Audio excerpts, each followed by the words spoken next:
ನಮಸ್ಕಾರ ಎಲ್ಲ ಥೋಡೆ ಮಂದಿಗೆ. ಇವತ್ತೇನಂದ್ರು ಹೊಲ್ದಾಗ ಖಾತ್ ಹಾಕ್ಲತ್ತಾರ, ನರ್ ಹೋಗಮ್ಮತ್.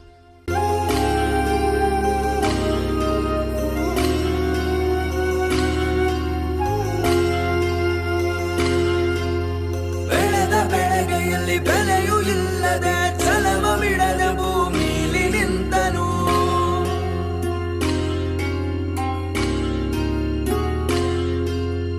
ಒಂದು ಅಗಳು ತನು ವ್ಯರ್ಥ ಮಾಡದೆ ಬಾನಿನೆತ್ತರ ಫಲವ ಕೊಟ್ಟನು.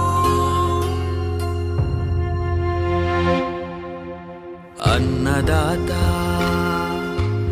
ಅನ್ನದಾತ ಜನರ ಪಾಲಿನ ಸ್ನೇಹದಾತ. ತನ್ನುಸಿರ ಬೇಯಿಸಿ ಉಸಿರು ಕೊಟ್ಟನು, ಬಿಸಿಲು ಮಳೆಗೆ ತನ್ನ ಜೀವ ತೆತ್ತನು. ನೀರು ಇಲ್ಲದೆ ನೆರಳು ಇಲ್ಲದೆ ಬೆಳೆಗೆ ಕಾಯುತ್ತಾ ಸೂರು ಬಿಟ್ಟನು. ಖಾತ್ ಹಾಕೋದಾಯ್ತು, ಈಗ ಮನೆಗೆ ಹೋಗಂಬರ್ರಿ. ಅನ್ನದಾತ ನಮಗೆ ನೀವೇ ದೇವದೂತ.